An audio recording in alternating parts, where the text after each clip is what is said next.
पिछली वीडियो में हमने पढ़ा था गवर्नमेंट ऑफ इंडिया एक्ट 1919, जो वीडियो का पहला पार्ट था। आज हम दूसरा पार्ट कर रहे हैं उस वीडियो का। तो हमने कुछ पॉइंट्स कवर कर लिए थे पहले पार्ट में, जैसे कि backgrounds, control of government of India, administration, centre, legislature. 4 point हमने कवर कर लिए थे। आज हम इसका 5वां पॉइंट देखेंगे, जो कि है प्रोविंशियल लेजिस्लेचर। तो जैसे कि हमने इंडियन काउंसिल 1999 में देखा था, प्रोविंशियल लेजिस्लेचर पे 7 प्रोविंस थे मेनली, और वो 7 प्रोविंस में एडिशनल मेंबर्स वगैरह इलेक्ट और नॉमिनेट होके आते थे। लेकिन यहाँ पे क्या किया गया, 2 और मोर प्रोविंस को ऐड किया गया, जो कि थी बिहार, उड़ीसा, और दूसरी थी सेंट्रल प्रोविंस। और यहाँ पे एक और चीज़ बोली गई 1919 में कि जो लोग इलेक्ट होके आ रहे हैं उसमें से 3 जो इंडियंस हैं उनको 3 से 4 जो इंडियंस हैं उनको मिनिस्टर बनाया जाएगा। वो भी इसी गवर्नमेंट ऑफ इंडिया 1919 में बोला गया था।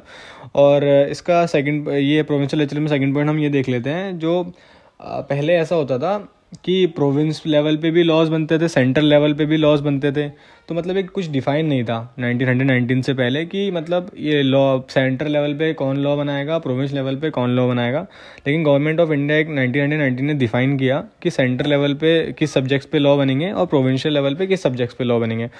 तो central subject mainly Indian interest से रिलेटेड थे, जैसे जो थे defence, foreign policy, currency, political relation, ये सब सेंट्रल सब्जेक्ट्स में आते थे।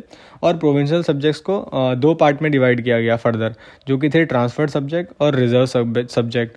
तो ट्रांसफर्ड सब्जेक्ट में जो लॉज बनाते थे तो वो थे गवर्नर और इंडियन मिनिस्टर, जो हमने भी बताया ना, इंडियन मिनिस्टर वहाँ पे 3 से 4 होते थे।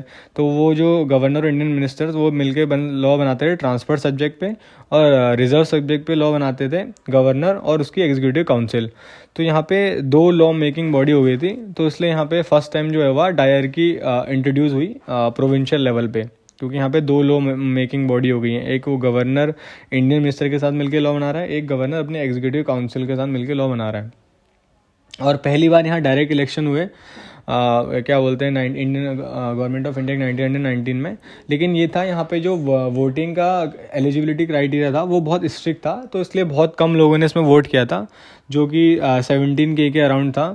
और इस जो ये एक्ट पास किया गया था, इसको स्टडी करने के लिए ब्रिटिश गवर्नमेंट ने बोला कि हम 10 साल बाद एक कमीशन इंट्रोड्यूस करेंगे, जिसका नाम था साइमन कमीशन, जो आया आगे जाके।